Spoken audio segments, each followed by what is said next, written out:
years of planning in order for everything to go just right. That seems like a lot of work if you ask me. Obsolescence. It's a heck of a thing. You know, I try and see it from your perspective. But it's hard to imagine being so dim as to be caught off guard by the inevitable. Plans are hard. Chaos, though. Chaos is easy. Power. More than all of human history could ever consume.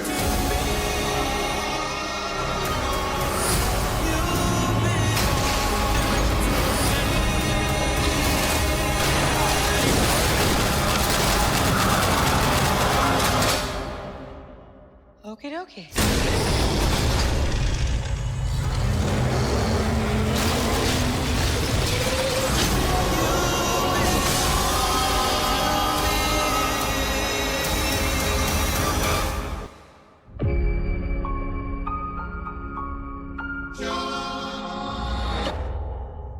Patrolling the Mojave almost makes you wish for a nuclear winter.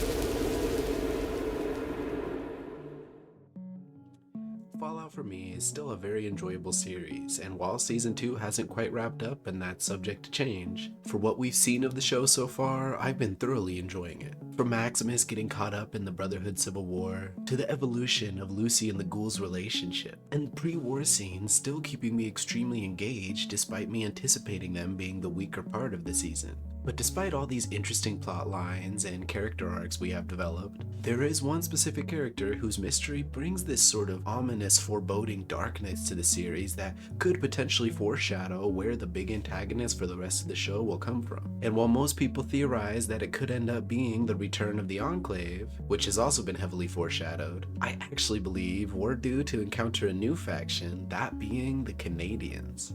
You're right, you know. If your father were here, he'd do the right thing. And of course, with the reveal of Steph Harper's Canadian background, it adds a lot to this theory, and she could potentially be the character that tethers this entire thing together. Now, I saw an interesting YouTube short from Juicehead where he covered one of Fallout's promotional materials where Bud Askins is sort of rolling around the floor and talking about some of the different employees. McLean, also reactivated. Stephanie Harper. Strange. Notice when he brings up Steph, he's very confused. Now, my first theory was that she actually changed her name and secretly was going to be related to one of the bigger characters in Fallout, and my mind immediately went to Frank Horrigan for some reason, which doesn't really make much sense timeline-wise. However, then I thought maybe she was related to the Congresswoman character in Diane Welsh. This to me would solidify her as part of the Enclave, as I definitely think that's the faction Diane Welsh is aligned with.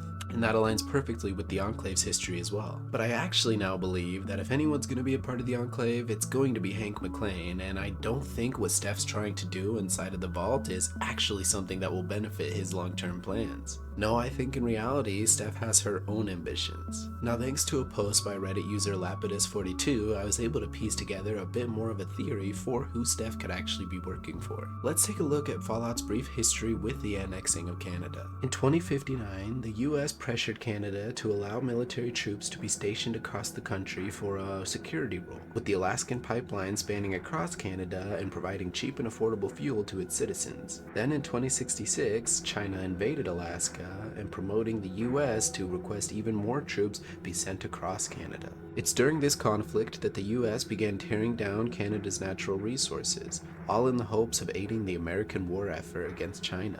And by 2069, most Canadians had realized this was just an unofficial occupation of Canada. And with that came a lot of protests that eventually culminated in armed insurrections against the American occupants. Then, with the attempted sabotage on the Alaskan pipeline, America was quick to accuse the Canadian terrorists, some theorizing they were in league with the Chinese. This of course resulted in official proceedings of the US to annex Canada to begin, with an article on June 3rd, 2072 being released stating as such. And despite putting up a fight, Canada's military were no match for the US. And by January 2076, Canada had officially been fully annexed by the US. Now that's just crazy. Can you imagine the US trying to take over an entire nation simply to take its resources under the guise of it being a military operation for national security? Anyways, there were still many Canadians who were extremely upset with their newfound predicament, with small rebellions forming here and there until eventually the US finally pushed the last of the Chinese out of Alaska and began pulling its troops back a bit. Still, this never did ease the tensions between the US and Canada, and we still refer to them as Little America or the Big 51. Now in our world, from 2006 to 2015, we had the 22nd Prime Minister of Canada. This of course happened to be Stephen Harper, and this begins our direct connection to Stephanie Harper. See, despite Fallout's universe divulging from ours with the invention of the transistor, this technically took place in 1947, and anything past this point was considered an alternate history or timeline. And while in our timeline we focus more on microelectronics and the internet, in the Fallout timeline they focused on nuclear power to bring upon a new atomic age. This is what inspired the retro-futuristic style that we see throughout the franchise. And despite Stephen Harper technically existing and maintaining power after the divulging of the histories, that doesn't necessarily mean that he couldn't have still been important to Canada's history in the Fallout universe. Despite the timelines divulging, there's still some connective tissue tethering these two realities together.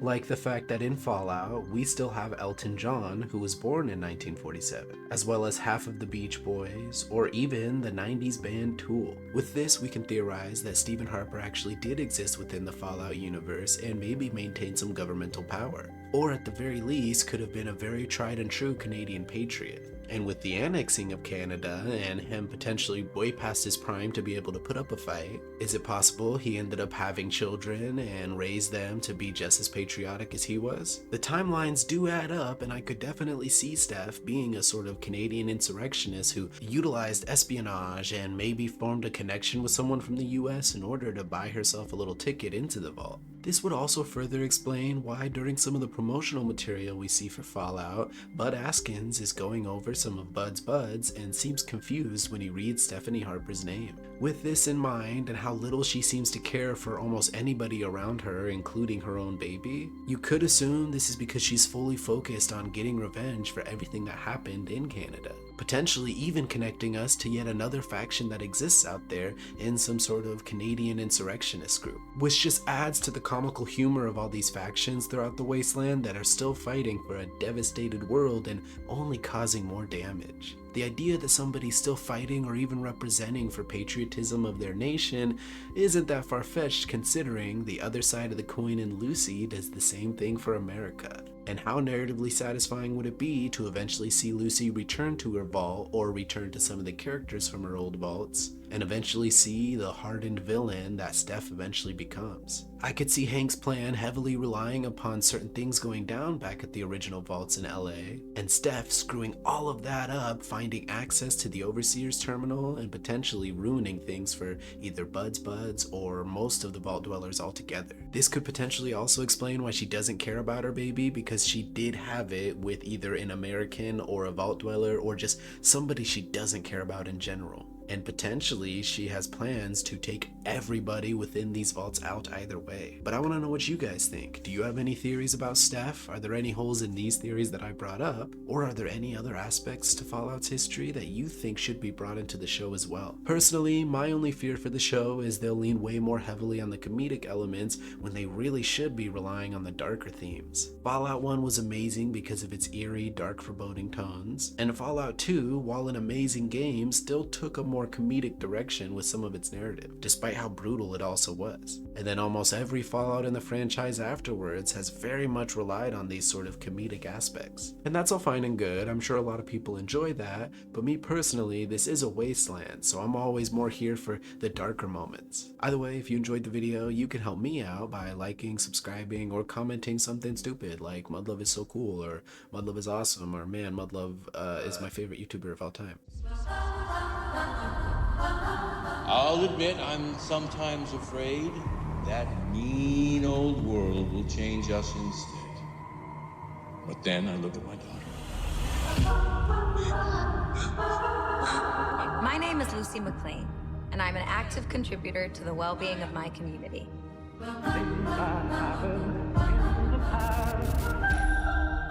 The entire purpose of my vault was to come up to the surface one day and restart civilization. It's Reclamation Day. It's what keeps us all going. And it already happened without us.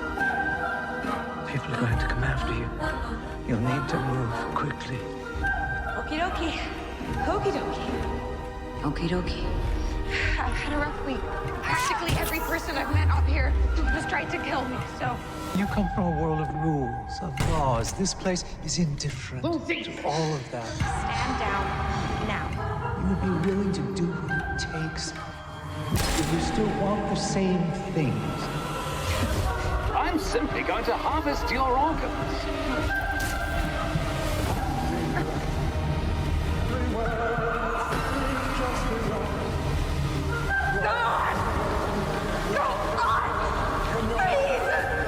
Vault dwellers are an endangered species here.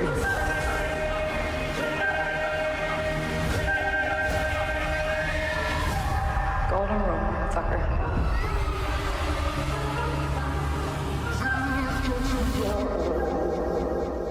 You just give it a little time.